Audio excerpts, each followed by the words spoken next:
Hallelujah. अल मसीह के जलाली कदोस बाबरकत इज्जत वाले नाम में आप सबकी सलामती चाहता हूँ। आपकी भी सलामती हो।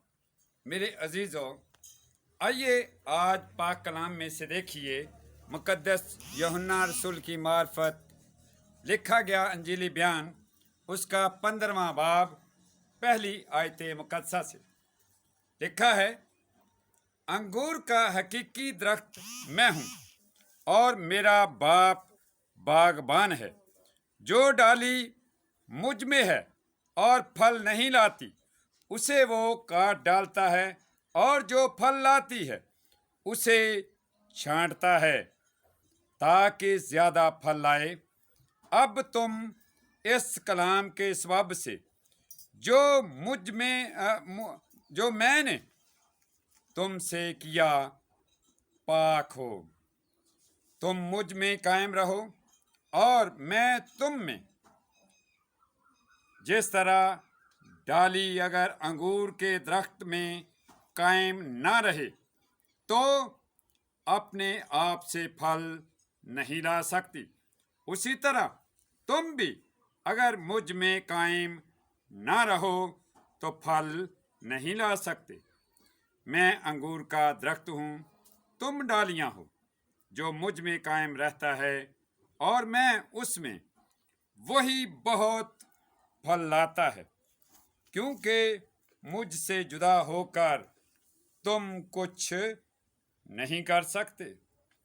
अगर कोई मुझ में कायम ना रहे तो वो डाली की तरह फेंक दिया जाता और सूख जाता है, और लोग उन्हें जमा करके आग में फूंक देते हैं और वो जल जाती है। अगर तुम मुझ में कायम रहो और मेरी बातें तुम में कायम रहें तो जो चाहो मांगो, वो तुम्हारे लिए हो जाएगा।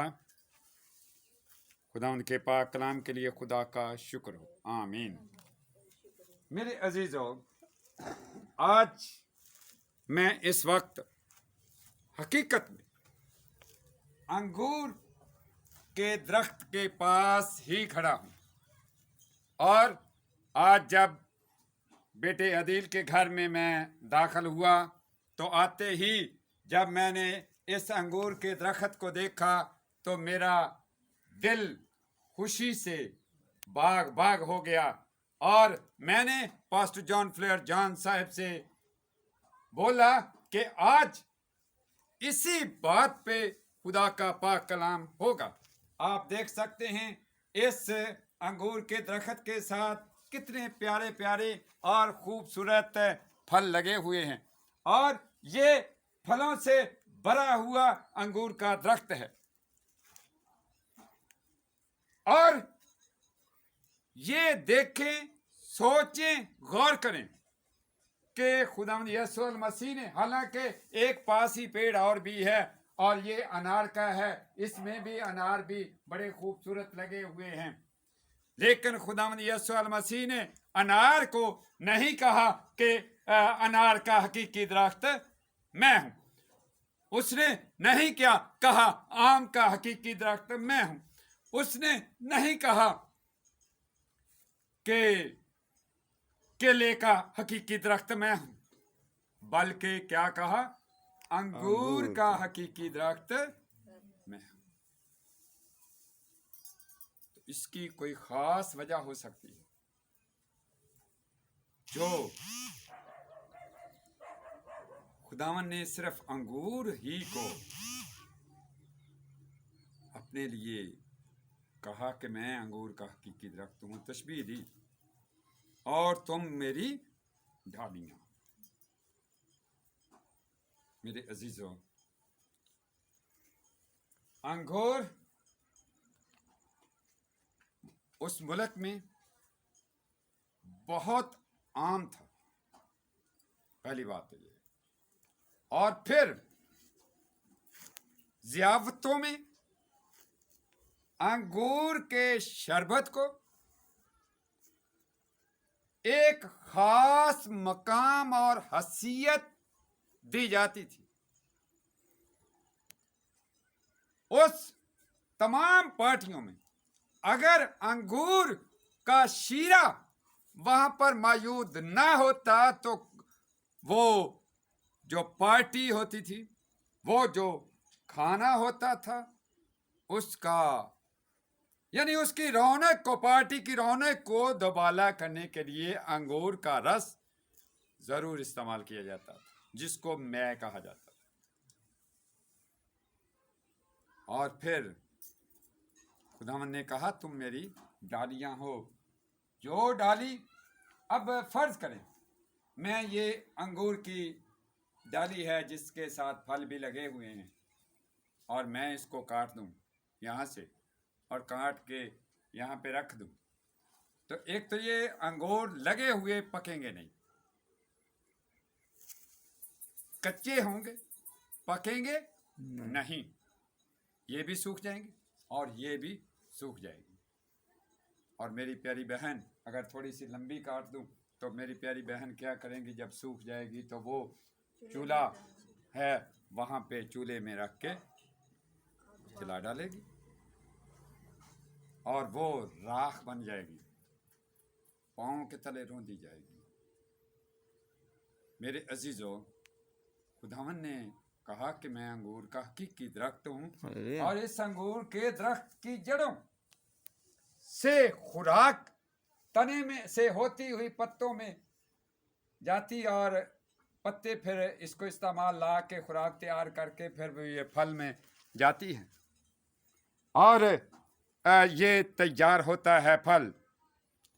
और जो डाली, बागबान का क्या काम है कि जो डालियां ऐसी होती हैं जो नहीं फल लाती, उनको वो काट देते हैं।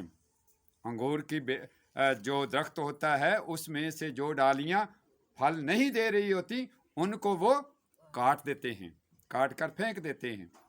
और जो डालियां फल देती हैं उनको वो रखते हैं, उनको छांटते हैं, यानी कि उनमें से दूसरियों को निकाल देते हैं। मेरे अजीजों, ये अंगूर का दरख्त इसीलिए इसको, साथ में जामुन का भी दरख्त है, इधर अनार का दरख्त है, लेकिन दरमियान में किसका है? अंगूर का दरख्त। और इसी से खुदा यीशु अल मसीह ने तशबीह दी है। और मेरे अजीजों, जो डाली फल लाती है वो क्या होती है? कायम रहती है, दरख्त के साथ लगी हुई होगी तो फल लाएगी, फल लाती हुई भी अगर साइड पे हो गई तो फल नहीं लाएगी। जरूरत इस बात की है कि हम में फल नजर आए, और सबसे बेहतरीन फल जो हमारी जिंदगियों में होना चाहिए, जो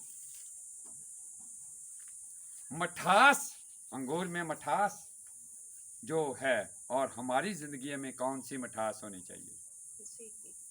मसीह खुदावंद की मोहब्बत आपस में। आगे चलकर इसी बाब में अगर पढ़ें तो लिखा है कि अगर तुम मेरे हुक्मों पर अमल करोगे तो मुझ में कायम रहोगे, और मेरा हुक्म यह है कि तुम आपस में मोहब्बत रखो। हालेलुया। ये मोहब्बत, आपस की जगानगत, आपस की दिल जमाई, आपस में एक दूसरे के साथ लगाओ, ये है हमारे फल। फिर रूह का फल, वो भी आप पढ़ सकते हैं खतूत में।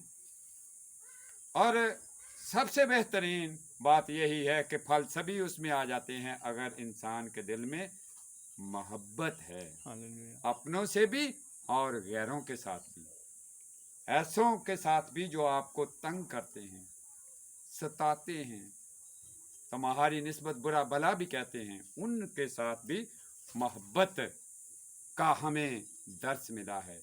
मसीहत, पूरी बाइबल मुकद्दस को अगर कोई कहे कि आप एक लफ्ज में बयान कर दो, उसकी तारीफ कर दो एक लफ्ज में, तो मैं कहूँगा ये है 4 हरूफ पर मुश्तमिल मोहब्बत। मेरे अजीजों, ज़रूरत इस बात की है कि हम फल लाएं, मोहब्बत का फल, खुदा से भी मोहब्बत रखें, अपने सारे दिल, अपनी सारी जान, अपनी सारी ताकत और अपनी सारी अक्ल से खुदावंद अपने खुदा के साथ मोहब्बत रख। और दूसरा हुक्म इसकी मानद ये है कि तू अपने पड़ोसी से अपनी मानद मोहब्बत रख। इन्हीं दो हुक्मों पर तमाम तौरेत और अंबिया के सहीफ़ों का मद्दार है। अगर हमारी आपस में मोहब्बत है तो ही जानेंगे लोग कि ये यस्सु के लोग हैं। हमें अपने आप को जाहिर करना है कि हम उसके मानने वाले हैं, उसके साथ जुड़े हुए हैं, उस अंगूर के हकीकी दरख्त के साथ जुड़े हुए हैं। इसीलिए ये डालियाँ जो है वो फल ला रही हैं। खुदावंद आपको बरकत दे। आमीन। खुदा के पाक कलाम के लिए ज़ोर दखल हालेलुया हालेलुया।